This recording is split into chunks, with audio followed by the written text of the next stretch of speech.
section, what Krishna is emphasizing on the word yoga.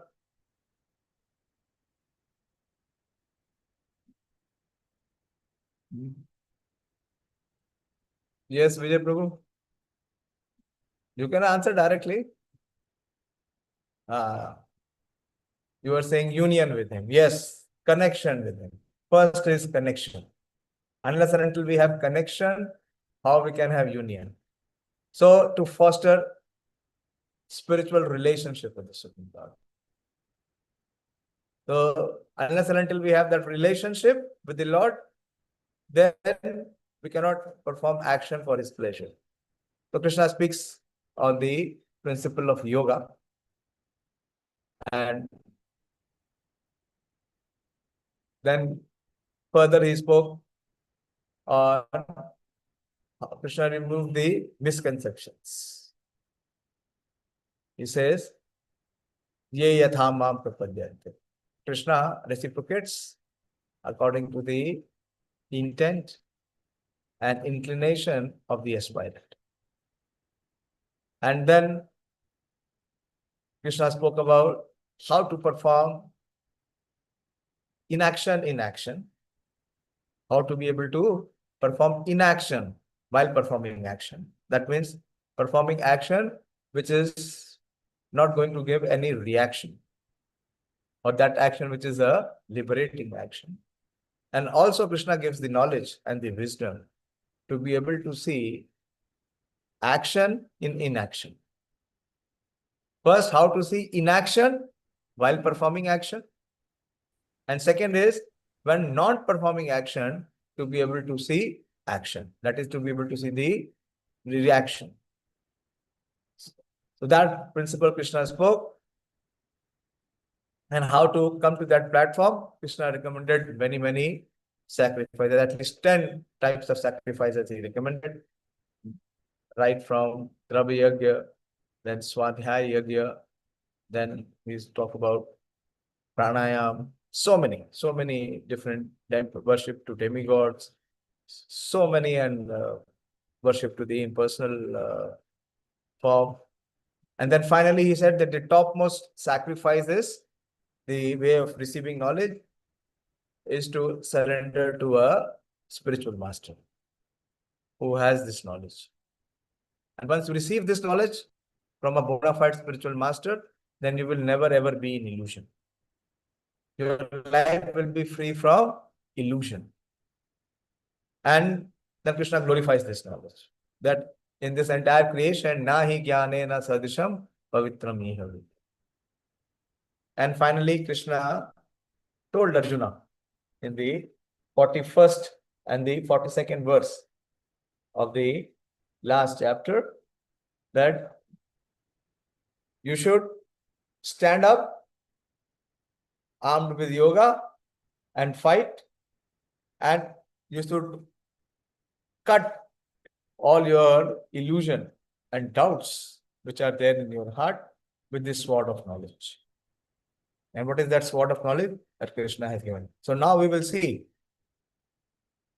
Arjuna already had the sword, but his sword was only for military use. But now Arjuna has the sword of wisdom, that is knowledge. So that we will see in this 5th chapter. The 5th chapter has 5 beautiful sections. So the first section talks about combining knowledge and performing action. So Krishna gives the example of a lotus leaf. While performing action, while you are in this world, be in this world, but not of this world. A good example is the lotus leaf that we will discuss. Then Krishna gives the insight and the understanding about 3 doers. And imbued with the detachment and knowledge, one can have equal vision. So what is this equal vision? And then in this chapter, Krishna introduces also the Ashtanga Yoga, or the prelims of the Dhyana Yoga. And finally, he gives the peace formula, the most desired and wanted, the formula for everlasting peace. So this is the overview of this chapter. So we take from the 7th verse. Initially, we see that Arjuna shows some confusion. Arjuna begins this chapter by asking a question, very similar to the question which he had asked in the 3rd chapter, where he says that, my dear Krishna, first of all, you asked to renounce work. And then again, so will you kindly tell me for definitely which of the two is more beneficial? One is to perform action with devotion, and the second is to renounce action. Which one is more beneficial? Many times those who come to spirituality, not knowing the basics and the foundations of spirituality, they are always confused. Many times we see in our ashram also, these students join, but they think कि प्रभु जी अब हम मंदिर में आ गए तो मंदिर में भी इतना सेवा करना पड़ेगा. हम तो समझ रहे थे कि मंदिर means that this is a place for retirement, no action. So Arjuna has misunderstood the two concepts. What are the two concepts? Work with devotion and renunciation of results of one's action. These are two different things. While working, what we have to renounce? We have to renounce the attachment to the result of the action. So that is called renunciation. That is the true renunciation. So Arjuna puts this question very clearly to Krishna, and Krishna removes the misconception of Arjuna, and he tells that, my dear Arjuna, what I am telling you to renounce is not the action, but I am telling you to renounce the attachment to the result of the action. And then Krishna gives the very beautiful example. He gives the example of one who is actually working with the spirit, who is in yoga, who has understood the yoga principle that Krishna has explained in the 4th chapter. So Krishna speaks this beautiful verse. Yoga yukto vishuddhatma vijitatma jitendriya sarva bhutatma bhutatma urvanapi na lipyate. So the key focus of this chapter is yoga yukta, always remaining in connection with the Supreme Lord, never having the detachment from the Supreme Lord. Detachment from what? From everything which is temporary, and attachment to that which is eternal. So that which is that person who is yoga yukta, who is always in connection. And how the connection is established? By performing service. So he is Vishuddha Atma. You see, Atma is used here twice. So here Atma means for his intelligence. That is, intelligence is purified. How his intelligence is purified? With this connection of yoga. And he is also Vijitatma. He has conquered his mind. He has won his mind, and is also Jitendriya. His senses are also under his control. So such a person, such a personality, who is Yoga Yukta, who is Vishuddhatma, Vijitatma, Jitendriya, he is always Sarva Bhutatma, Bhutatma. That means he is dear to everyone and everyone is dear to him. Such a person is Purvan Apina Lipyate. He is never ever bound by any reaction while performing all types of action. Very beautiful verse. One who works in devotion, who is a pure soul, and who controls his mind and senses, is dear to everyone, and everyone is dear to him. Although always working, such a man is never entangled. So Krishna gives this principle. So what we have to do, what is the practical application of this, is that we must do the duty. We must perform our duty with detachment. And while performing the duty, we should not be very much deliberating on the result of it, then we cannot perform the duty. Then we cannot perform the duty to the best of our ability.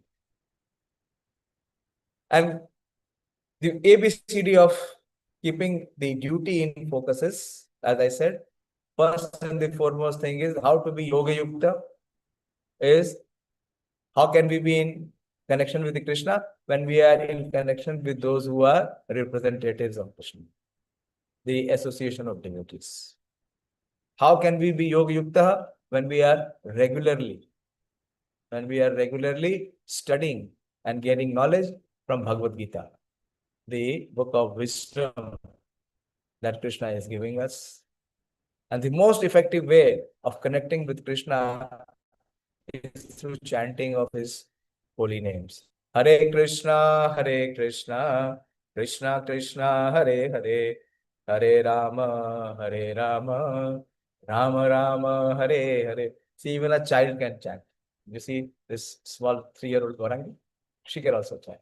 A very powerful way of connecting, not only connecting, it is also a very powerful way of overcoming the mystery, the mistress or distress in our life, the kleshas. Till the time we exist in this material world, there are inevitable miseries.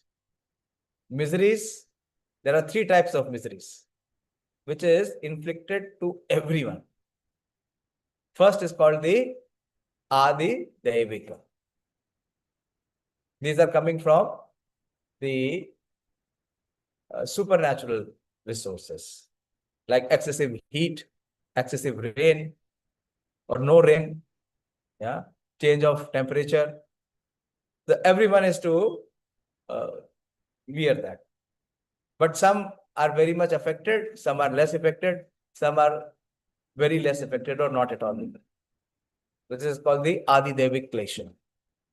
It is there for everyone. Then there is the Adi Bhautik Klesha. Adi Bhautik Klesha is the suffering which is coming from other living entities. Good example is that after so much of hard work, in the night you get some sleep. And when you are sleeping, one mosquito comes somewhere around your ear and he starts to sing. And it disturbs your sleep. What wrong did you do to the mosquito that he comes and disturbs your sleep? Or he comes and takes a bite and puts some infection in your body? Or the terrorist people. So many other. You are driving a car and someone from the back comes and hits you for no rhyme and reason. But you have no control. You cannot stop them. So these are the Adi Bhautik Kleshas. And the third is the Adhyatmika Kalesh. That suffering which is coming from the self. From where? Not from anyone outside.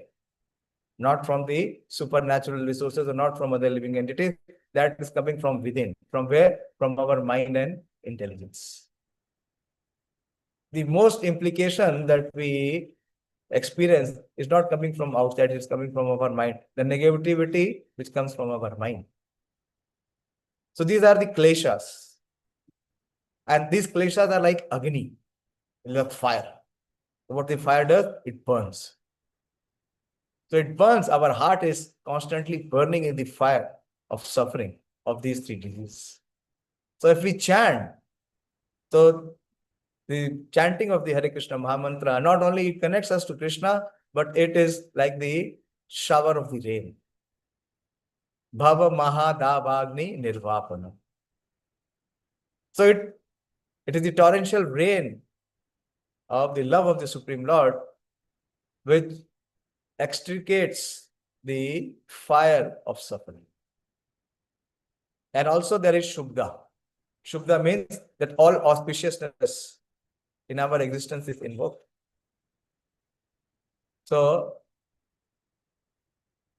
chanting. So it's a very powerful process of remaining yoga yukta.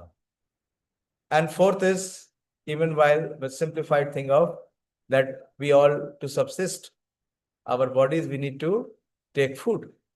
So we offer our food to Krishna and accept Krishna Prasad. So this is the process of being Yoga Yukta. Then we can become Vishuddhatma. We also become Vijitatma and Jitendriya. Then the world becomes dear to us and we become dear to the world. That means no negativity in our heart and no negativity in the hearts of others for us. So this is the most important aspect, is first to drive away the sinful actions or sinful inclination that we have in our heart, which makes the heart burn. So by following these 4 principles that we discussed, ABCD, association, Bhagavad Gita, chanting, and diet, so we'll come to the platform of being sinless. And as we become sinless, then there is no question of any suffering. Then there is only experience of peace and bliss. But to the extent we commit sins, there is no question of any peace or any happiness, any experience of happiness. So this is the first lesson. So Krishna is telling you to drive away the sinful tendencies of our life. And Krishna gives the example that how to be in this world, but not of this world. Krishna gives the example of a lotus leaf. Do the duty, be detached from the result, and don't try to control the result. Try to control our senses. The senses, which are always desiring and demanding gratification.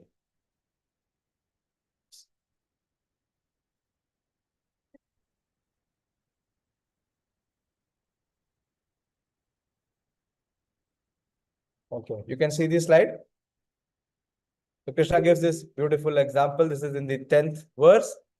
Brahmani adha karmani sangam tyakva karotiya lipyate na sapapena padmapatram ivambhasa. So Krishna is saying that one who performs his duty without attachment. What is Brahmani here? Brahmani here means the Supreme Personality.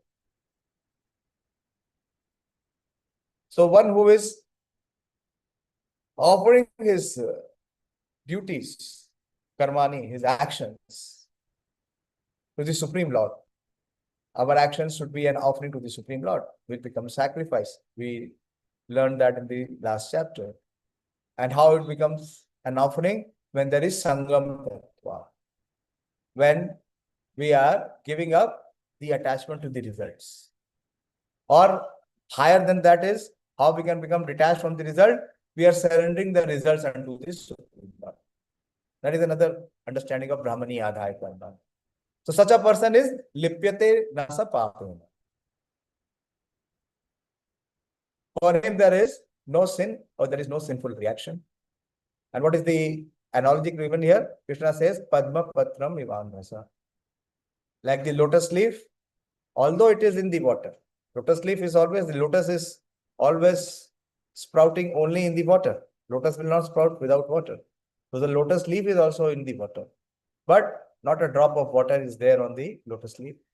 It is always detached. When the water drops on the lotus leaf, what happens? It just passes away. It just drops down. It does not remain there. So Krishna expects us to remain in this world and perform all actions, our responsibilities, our duties, but not becoming affected by the outcome of the result.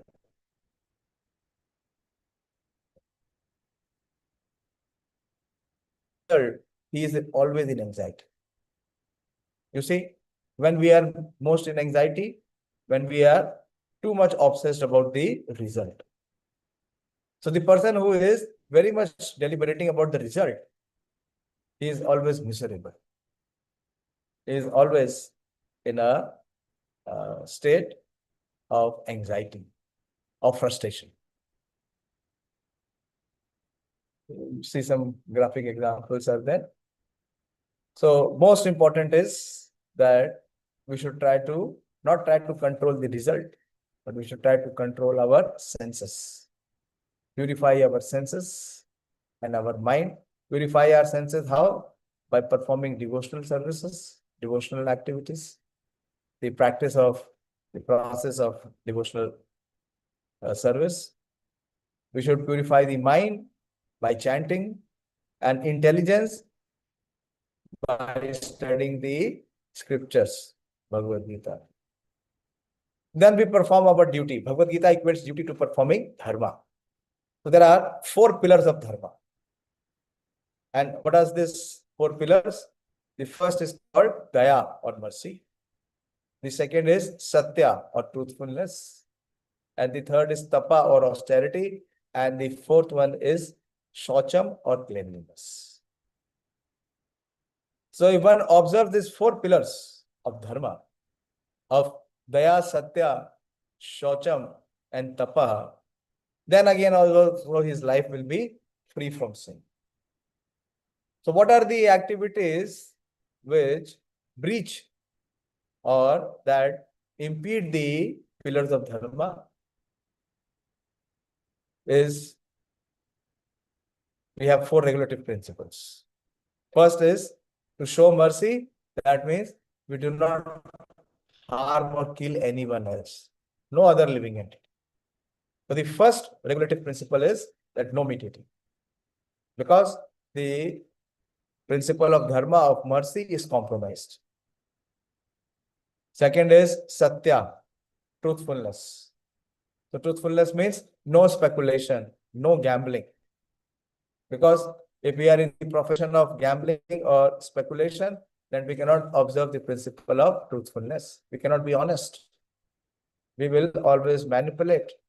We will try to misrepresent the truth. And the third is austerity. For austerity, no intoxication. Because if we are intoxicated, then we cannot perform any austerity. Austerity is to regulate the mind and senses. So a person who is already mad, a person who is a drunkard, or a person who is a drug addict, he cannot perform any austerity. He cannot be into any regulation.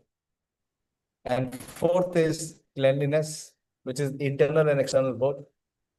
So internal cleanliness is always meditating on the Supreme Lord.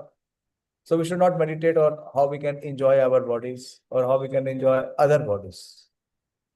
So which restricts us to having any relationship between male and female only in the institution of marriage, not outside, not any illicit connection. So these 4 pillars of dharma. So lesser the sin if we are keeping intact the 4 pillars of dharma, and we are performing the 4 duties, the A, B, C, D, then for sure from our life, one thing will be deleted. What is that? The sinful action, and also the intent behind the sinful action is this sinful inclination or the sinful propensities.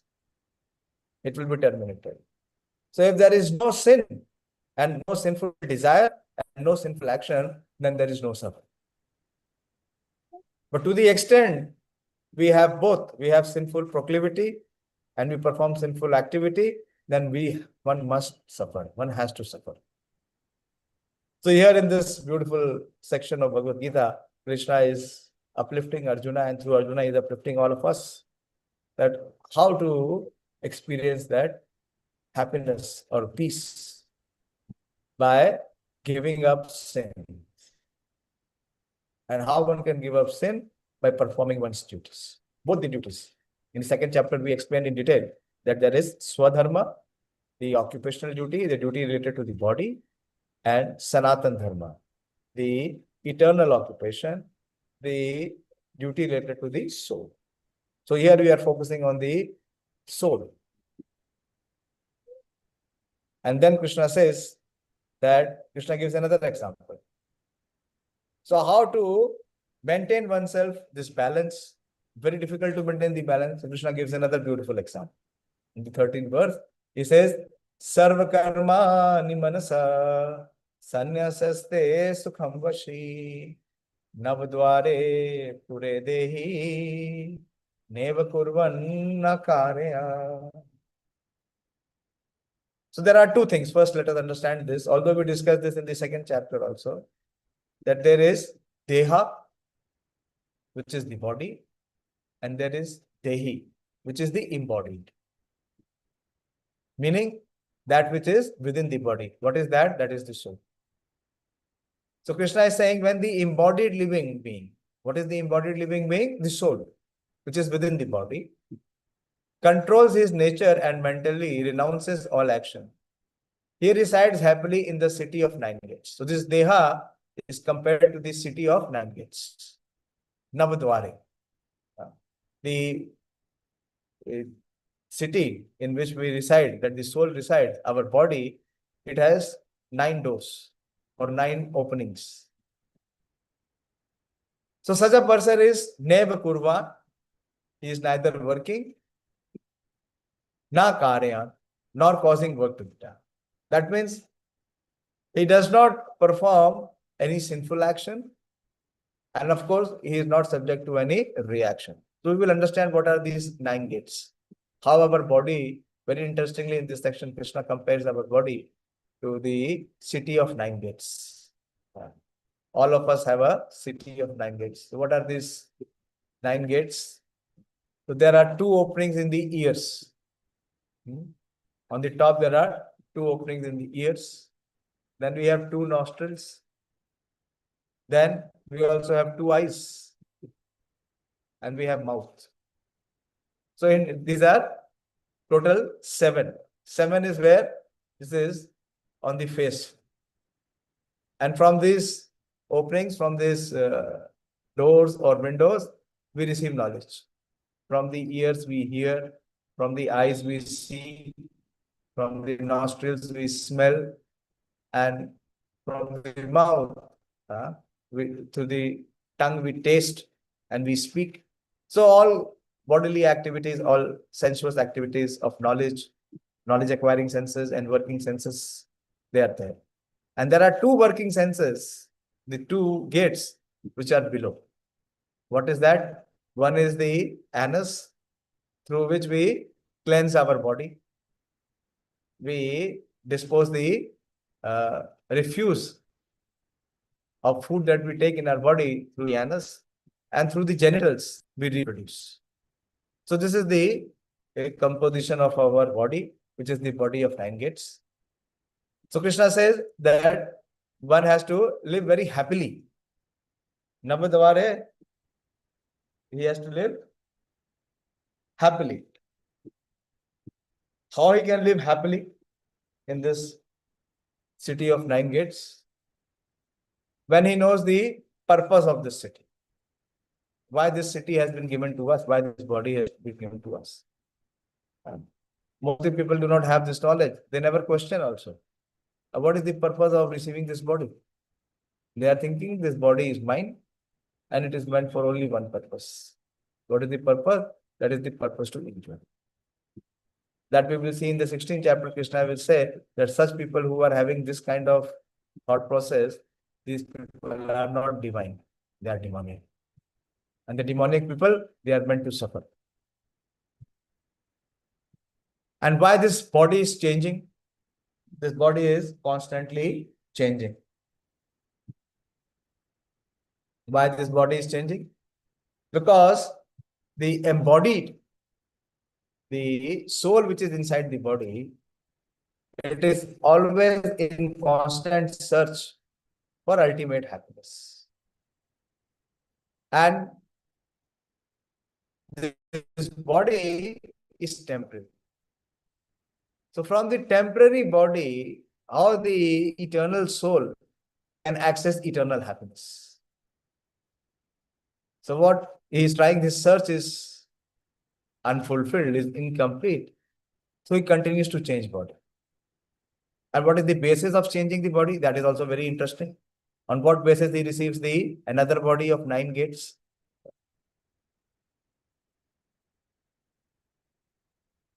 So yeah, so if you do not fulfill the purpose of receiving this body, then we experience miseries. As I explained to you, at least the 3 types of miseries, which are the Adi Devik, Adi Bhautik, Adhyatmika, and also the miseries which are attached to the body. What are these? These are birth, death, old age, and disease. So these 7 kind of miseries or suffering is inevitable for everyone who is not utilizing the body for its proper purpose. And what is the basis of the change of body and why we have received this body? What is the criteria? We see sometimes, not sometimes, most of the time. Some are born so rich. One may be born in the family of Ambani or in the family of Adani. Anyone who is taking birth in these families, what have they done in this life? Have they performed any action in this life? So what is the reason that they have received such a birth? One may be born in the family of a beggar.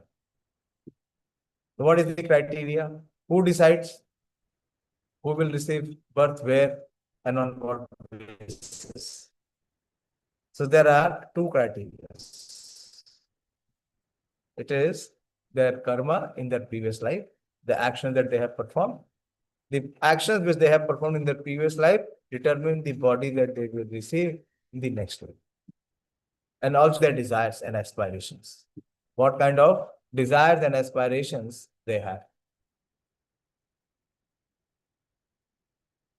Based on our desires and based on our karma. We may have aspirations to receive the body of a demigod, but that does not qualify us. So we may propose, but the disposition is based on the qualification, which is our action, karma. So we hear this saying that man proposes and God disposes. What is the basis of the disposition? That is based on our actions and our aspirations. So we see the bodies and the senses they are. What is its nature? That they are always searching for some happiness or some enjoyment. And we are not in control of them. So the living entity, the Jivatma, which is embodied within this 9 gates, perpetually he has one desire. That desire is for happiness. And based on the action that he performs, or whether it is sinful or pious, he gets the body. And also, while receiving the body, he receives this understanding that he is the body. He identifies and has attachment to the body. So this inequality that we see all around in the society, some are born rich, some are born poor, some are born very beautiful, some are born ugly, some are born with so many endowments. So this inequality is as a result of our own choice. What is the choice? Is our actions. So the law of nature, it is very, very subtle. The law of natures are very subtle. It may not be visible, but it does not mean that it does not exist. It is like a police, the invisible police. So then we see in this section that there are 3 doers. Okay, so this also says that the super soul Paramatma, who is also dwelling in the body, he is the supplier of ingredients of the city, that is the body. and he is the source of the spirit soul, and he grants the body according to one's, as we discussed, his desires and his actions. Most important is his action. So we cannot blame the Supreme Lord for our present position. Many times we see people are very frustrated. They become atheistic. One devotee was telling me that there was someone who was coming to his classes and then he stopped coming. So after a long gap, he met him and asked, what happened? Why you are not able to come? He said, what is the good in coming?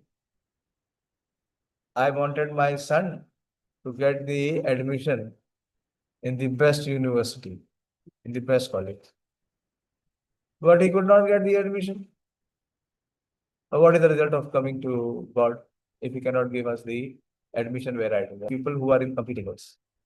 Because the result will depend on one's action and one's desire. The Lord does not intervene in it. He acts only as a facilitator. Like a judge. If a case comes in the court and the person has committed a crime and the judge gives punishment or the judgment, so is the judge responsible for his crime?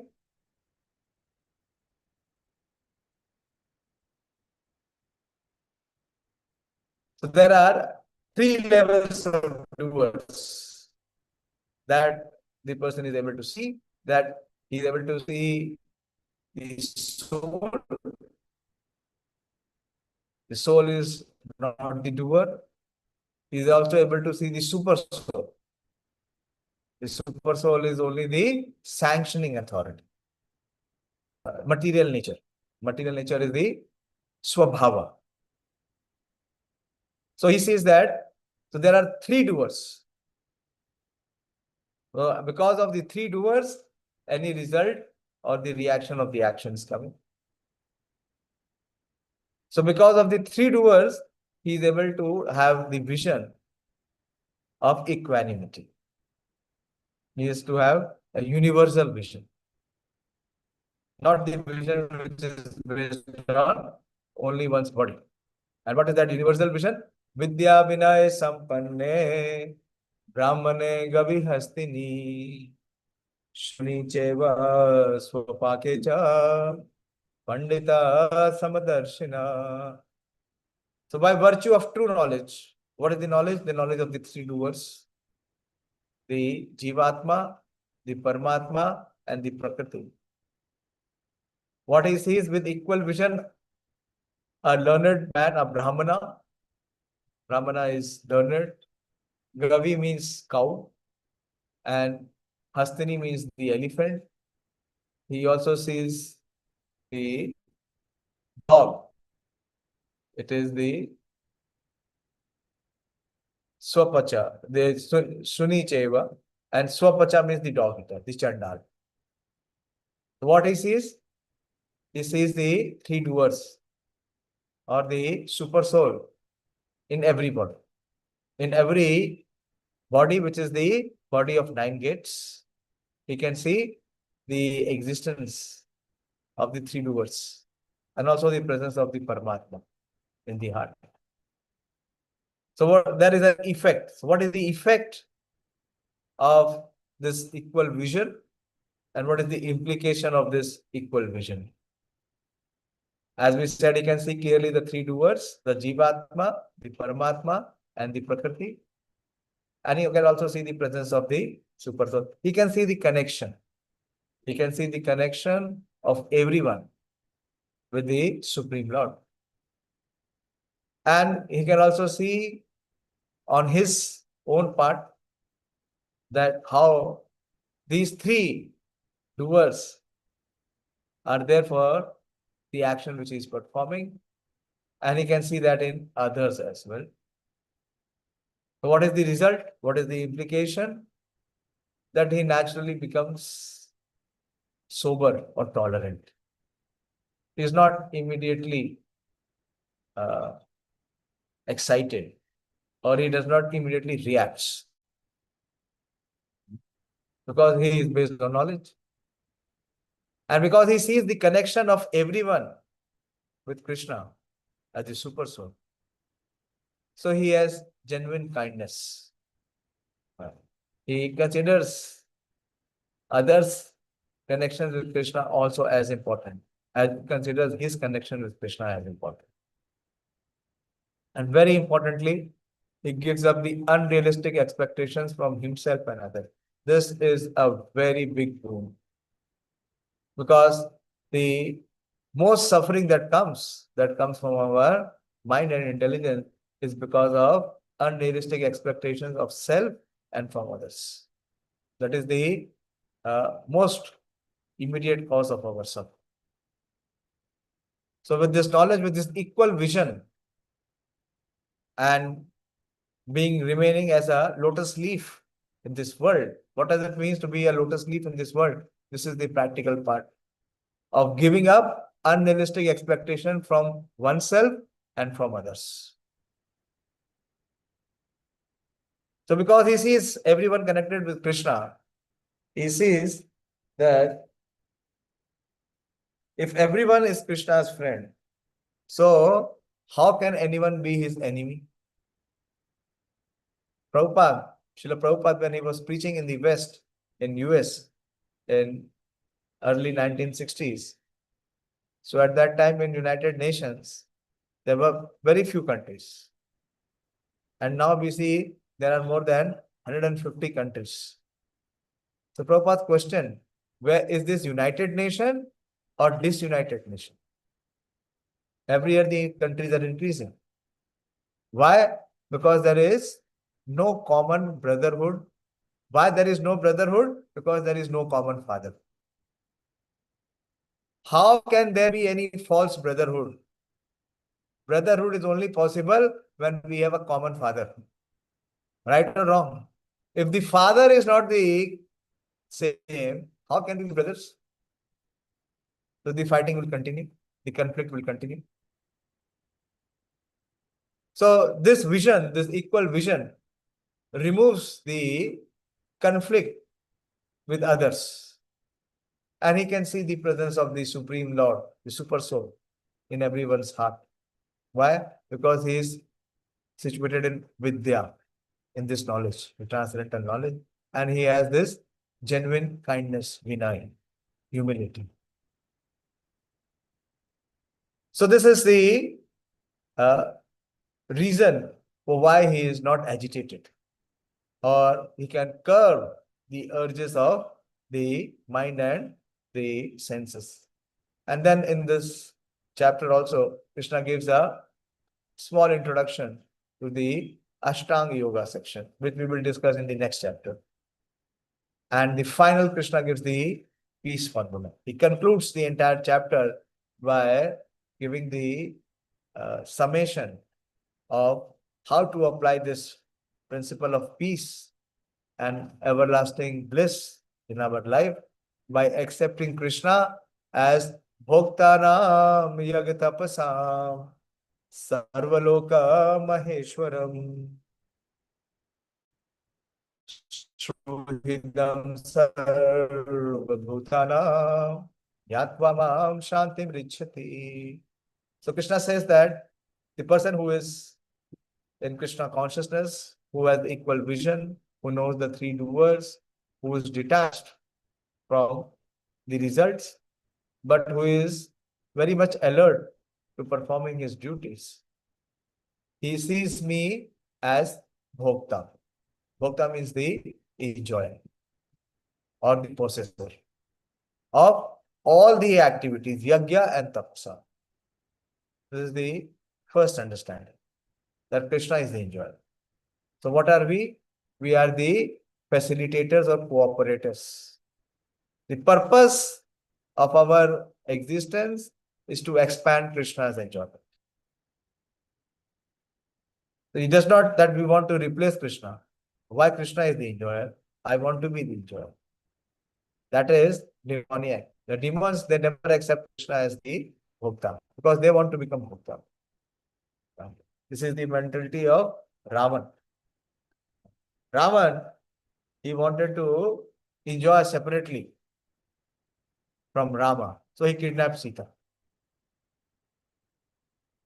But his life was so miserable. His life became so miserable. And ultimately, it became the cause of his destruction, of his entire dynasty's destruction, and also the destruction of his Lanka. Whereas we see the example of Hanuman, Hanumanji. Hanumanji was always there to bring Sita to Ram. And his glories are still sung, even after millions of years. Millions of his devotees are there who are worshipping and glorifying Hanuman. Why? Because Hanuman always considered Bhokta to be Ram. And Raman wanted to be the Bhokta himself. So his life was very simple. Second is his Sarvalok Maheshwara. Very important understanding that not only Krishna is Bhokta of this Loka, Mrityu Loka or Prithvi Loka, in the entire planetary system of the entire universe. He is the highest position. He is the topmost personality, even surpassing the great demigods.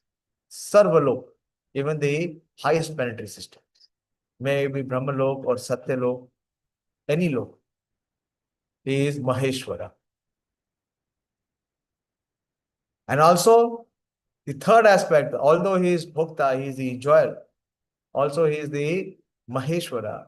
But still, although being in such the topmost position, and the topmost enjoyer, and the topmost master of everyone and everything, he is very kind to everyone. He is the best well-wishing friend of everyone.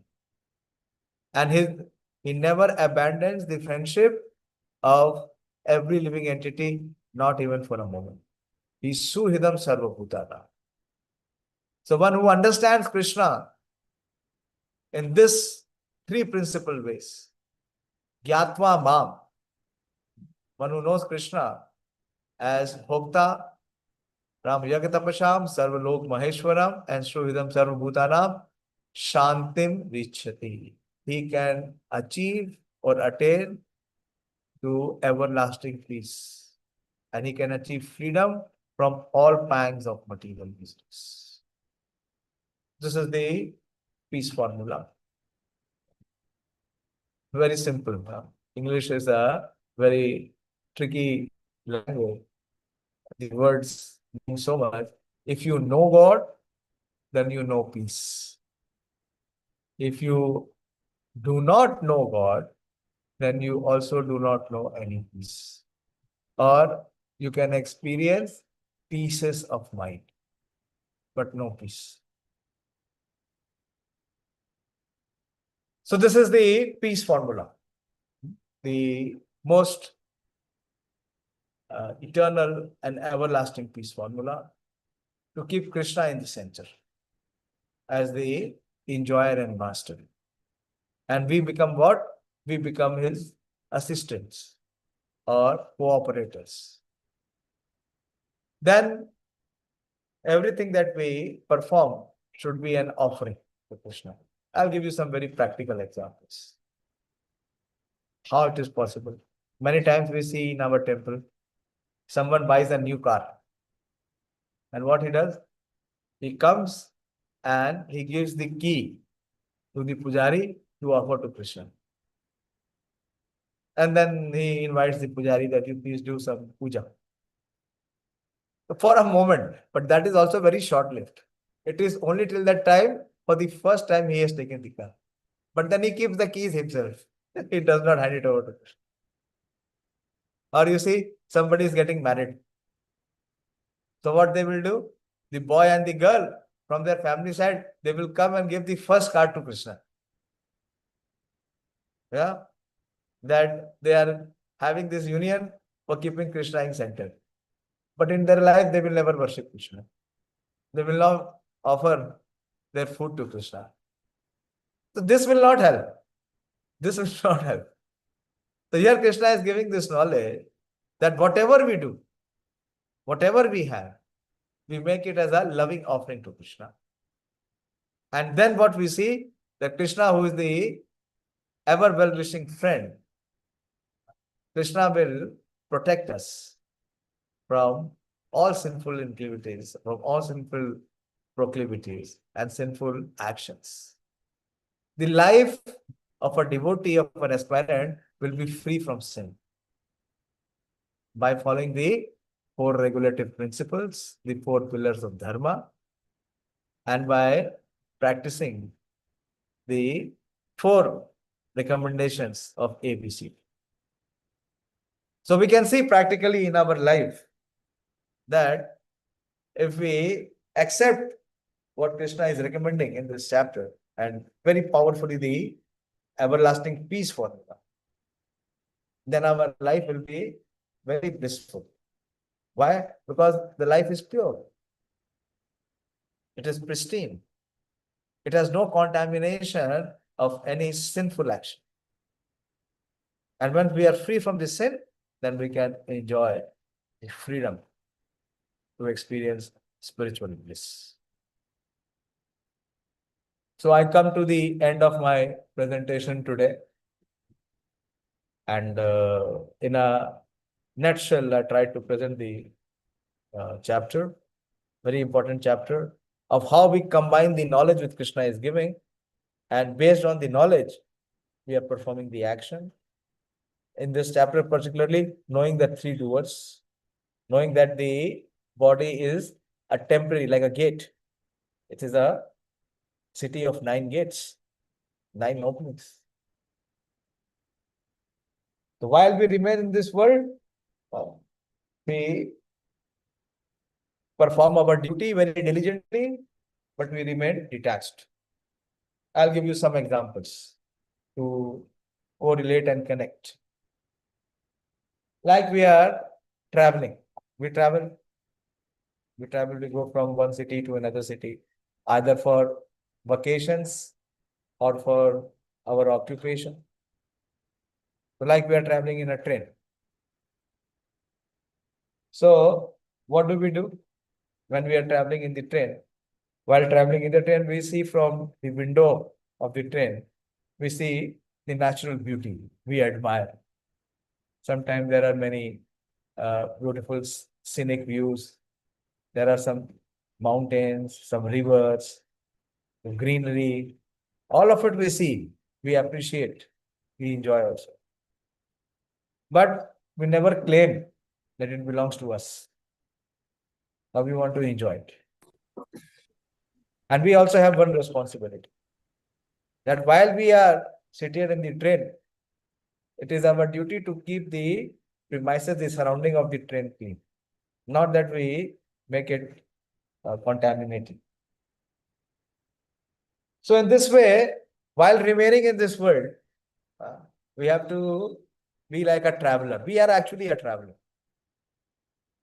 who has been given this body to travel from the temporary body to come to the experience of receiving the spiritual body. That is the purpose of human life. While remaining in this body, we remain detached. And with this body, we perform 2 duties so that we can become liberated or come to the platform of eternal relationship with the Supreme Power. Okay, so thank you very much for joining and for your hearing. And now I want to hear from you. I spoke nearly for more than an hour. That what is the inspiration, or if you have any question or any discussion from this chapter, especially if we have the knowledge of equal vision and the 3 doers, and ultimately knowing the peace formula. Hare Krishna.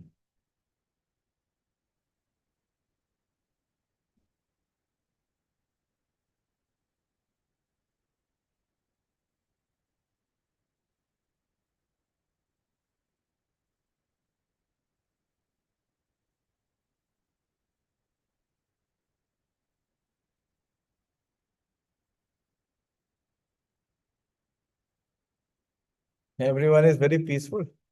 Yeah. Yeah. Nothing to ask or to be agitated with.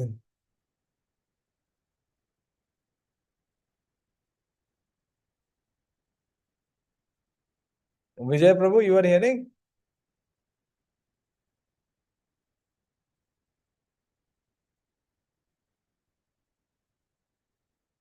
I don't know. This is the difficulty with video of don't know.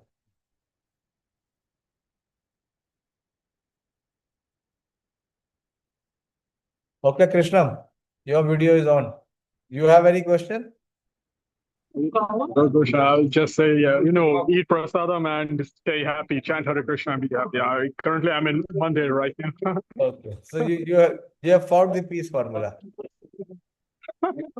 Yeah, basically, every time I'm in the lecture, I'm always on the way to Mandir and I'm in the Mandir, and that's the basically when I'm having the lecture. I mean, that's how it Good. is. Good. So you are utilizing this Sunday to its optimum. Both.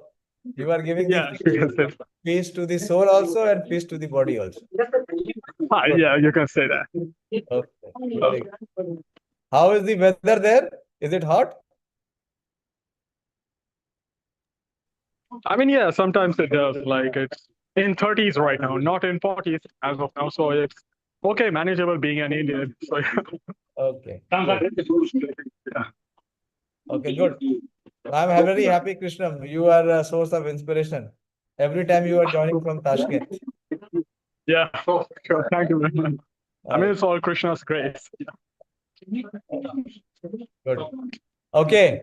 Any one of you if you have any question, we continue. Otherwise, we close today's session and we will continue next Sunday. We will have the sixth session. This is the sixth chapter where Krishna will talk about the art of controlling the uncontrolled mind. Thank you very much. Srimad Bhagavad Gita ki jai. Srila Prabhupada ki jai. All glories to the assembled devotees. Hare Krishna.